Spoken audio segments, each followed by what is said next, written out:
028. 보편적 상식을 갖춘 사람을 구하라.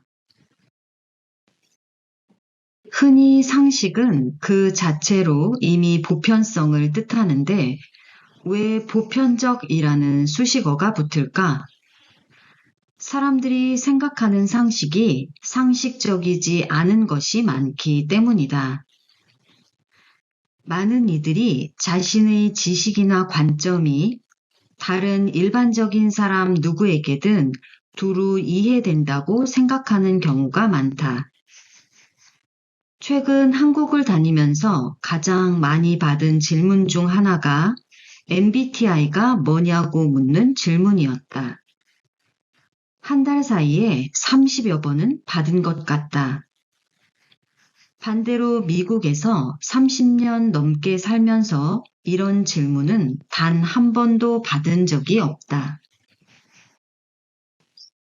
MBTI는 스위스의 정신의학자 카를 융의 연구를 토대로 캐서린과 이사벨 모녀가 20여 년에 걸쳐 개발한 마이어스 브릭스 성격 유형 지표다. 1960년대부터 지금까지 수천만 명 넘는 사람들이 이 검사를 받았고 지금까지 나온 성격 검사 중 가장 대중화된 방식이다. MBTI는 인식 방법, 판단 방법, 태도, 경향성을 조합해 사람의 성격을 16가지의 성격 유형으로 분류하는 방식이다. 문제는 MBTI 검사를 받은 사람 절반 이상이 다시 검사하면 첫 번째 결과와 다른 결과를 얻는 것으로 알려졌다. 그래서 일부 전문가들은 이 16가지 범주만으로 개인이나 팀의 효율성을 예측할 수는 없다고 주장했다. 현재로서는 가장 인기 있는 성격 유형 검사지만 이것은 확률이지 정답이 아니다. 그러니 보편적 상식이 될 수 없다. 그럼에도 너무나 많은 사람이 MBTI를 신봉하며 심지어 얼굴만 보고도 무슨 유형인지 맞히려는 사람들로 가득하다. 혈액형 신봉자는 이보다 더 극단적이다.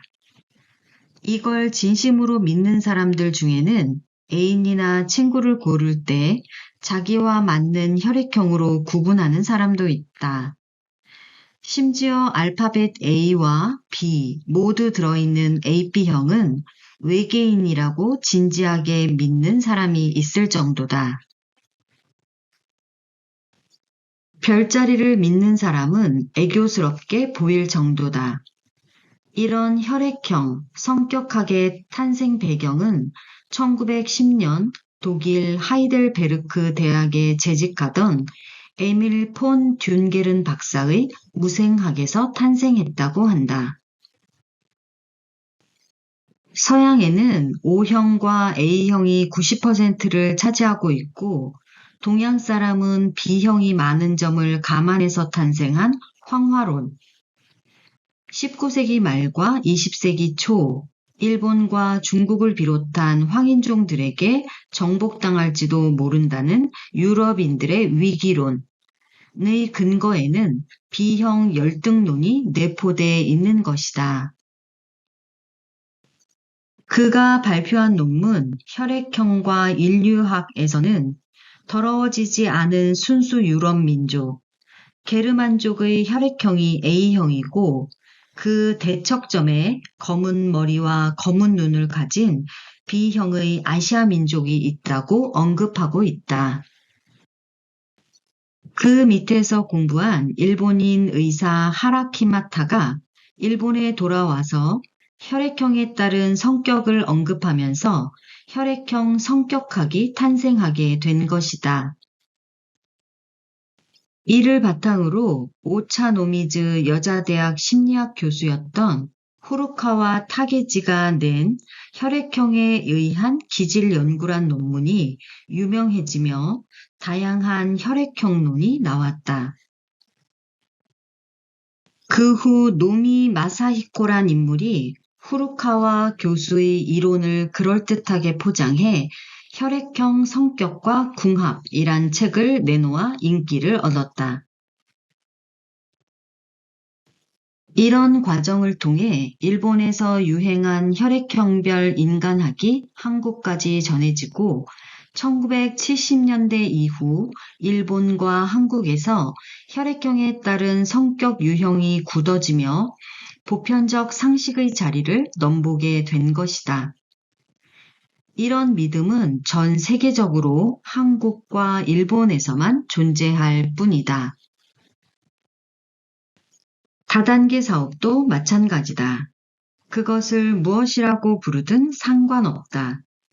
직접 판매, 회원 직접 판매, 네트워크 마케팅, 멀티레벨 마케팅, 피라미드식 판매, 특수 판매 공제조합, 직접 판매 공제조합, 후원 방문 판매. 이런 모든 것들은 결국 방문 판매에 관한 법률에 규정돼 있는 다단계 판매업이다. 나는 이 사업들을 폄하하고 싶은 마음이 없다. 그러나 공정거래위원회에 보고된 후원수당 지급 총액, 후원수당 지급 분포도 자료를 보면 이 일의 성공 확률이 창업이나 직장인보다 못하다는 것이 명확하다. 심지어 이 권리를 팔지도 못하는데 모두 자신을 사장이라 생각하고 열심을 다해 일한다. 자본 없이 창업할 수 있기에 그 일을 한다고 하지만 창업은 원래 돈이 드는 일이 아니다. 그 노력이 안타까울 뿐이다. MBTI나 혈액형, 별자리 등이 보편적 상식이라고 믿는 사람은 자신의 보편적 상식 체계를 다시 살펴봐야 한다. 농담이나 재미가 아니라 진지하게 이런 것을 믿는 사람이라면 더더욱 걱정스럽다. 보편적 상식이 아닌데도 보편적 상식이라고 받아들이는 사람이라면 주류 사회로 진입할 수 없다. 심지어 보편적 사고를 하지 못하는 사람들과 무리지어 있다가 사회의 가장 낮은 곳에서 머물 가능성이 크다. 이런 보편적 상식을 갖지 못한 사람들은 인터넷에서 비트코인에 투자하면 8시간마다 0.5%의 이자를 준다는 광고에 관심을 두는 사람이 된다. 계산을 조금만 해봐도 1복리 1.5%를 복리로 1년이면 원금의 229배나 된다. 1억만 투자해도 1년이면 229억을 버는 사업을 왜 남에게 공개하는지 의심해야 한다. 당연히 사기다. 내 인스타에는 고수익과 원금 보장을 약속하며 예쁘장한 얼굴을 한 여자들이 하루에도 몇 명씩 친구 신청을 한다. 이런 사이트가 최소한 수백 개가 넘으니 이미 기업화된 사기꾼 집단이다. 문제는 여기에 속는 수많은 사람이 있다는 것이다.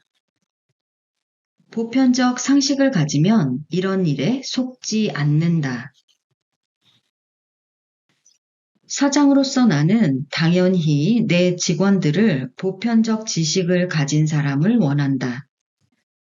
상식을 상식적으로 생각해낼 수 있는 사람과 일을 해야 정상적인 회사를 만들 수 있다. 그래서 나름 직원에서 제외하는 사람들이 위에 열거한 것들에 대해 진지한 태도를 가진 사람들이다. 직원 중에 이미 그런 것에 진지한 사람이 있다면 승진시키는 것을 고민해야 한다. 만약 당신이 그런 사람 중 한 명이라면 오늘부터 숨겨라. 경영자로서 부끄러운 일이다. 029 프레임에서 벗어나기. 비행기에서 커피를 드시겠습니까? 홍차를 드시겠습니까? 라고 물으면 많은 사람이 두 가지 선택에서 고민한다. 둘 중 하나를 골라야 하는 프레임에 갇혔기 때문이다. 그러나 이 프레임 밖으로 벗어나면 선택지가 더 많다. 두 가지 모두 먹지 않겠다고 할 수도 있고, 두 가지 모두 달라고 할 수도 있다. 심지어 그 외에 다른 것은 없냐고 물어도 된다.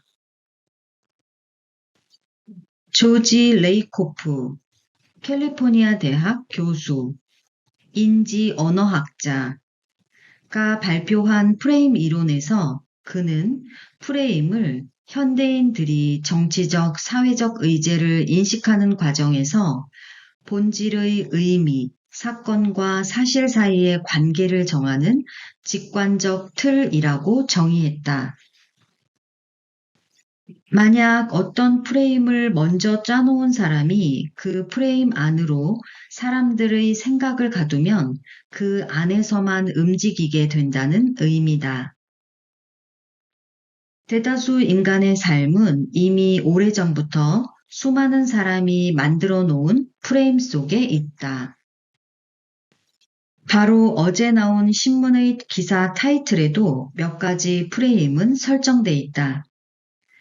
우리는 그 안에 살고 있다. 한번 이런 프레임에 갇히면 객관적으로 상황을 바라볼 힘을 완전히 잃게 된다. 나는 고등학교 때 대학을 가지 못하면 인생을 망치고 실패한 인간으로 인생을 마쳐야 되는 줄 알았다. 부모와 당시 시대 문화와 담임 선생님의 협박이 대학 진학은 성공이라는 단단한 프레임으로 우리를 가둬놨기 때문이다. 시간이 지나 보니 대학에 떨어져도 수천 수만 가지 성공 방식이 존재하는 것을 알게 됐다.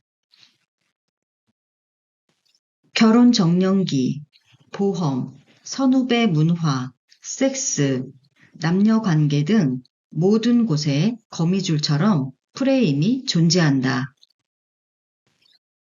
내가 생각하고 결정하는 모든 일들이 과연 몇 개나 이런 프레임을 벗어나 있는지 자문해 봐야 할 이유다. 우리의 생각이라는 것은 실상 우리 스스로 해보지 않은 것들이 대부분이다. 나는 강연에서 종종 어떻게 그런 독창적인 생각들을 하느냐는 칭찬을 듣는다. 하지만 나는 다른 사람보다 더 독창적인 사람이 아니다. 단순히 프레임을 벗어나 상황을 보는 것 뿐이다. 그 자체가 흔하지 않기 때문에 남들에게 독창적으로 보일 뿐이다. 남들의 질문이나 혹은 내 상황을 가두고 있는 프레임이 무엇인지 살펴보면 금방 그 상황 위에서 올려다 볼 수 있게 된다. 그래서 어떤 상황이 나에게 오면 그것이 무슨 프레임인지 살펴보는 생각을 늘 해야 한다. 그것이 사소한 커피숍에서의 다툼이든 환불 요청이든 비행기표 구매든 결혼이나 투자, 창업 같은 일에도 모두 이 상황을 지배하는 프레임이 있다. 그러니 프레임부터 찾으면 그 프레임을 벗어나 그들이 원하지 않는 내 방식대로 결정하고 살아갈 수 있다. 가장 쉽게 프레임에서 벗어나는 방법은 지금의 프레임의 상위 프레임을 만드는 일이다. 예를 들어 상위 프레임은 이 일을 하는 이유, 의미, 목표, 비전 등이 관련돼 있다. 하위 프레임은 그 일을 하는 방법, 절차, 시간, 형식 등이 관련돼 있다. 성경의 마태복음에 예수가 바리새인 율법사에 둘러싸인 자리에서 그들의 프레임에서 빠져나오는 장면이 잘 묘사돼 있다. 그들 가운데 한 율법사가 예수님을 시험하려고 물었다. 선생님, 율법 중에서 어느 계명이 가장 크나이까? 예수께서 이렇게 대답했다. 내 마음을 다하고 목숨을 다하고 뜻을 다하여 주 너의 하나님을 사랑하라 하셨으니 이것이 크고 첫째 되는 계명이요. 둘째도 그와 같으니 내 이웃을 내 몸과 같이 사랑하라. 이 두 계명이 모든 율법과 선지자의 강령이니라.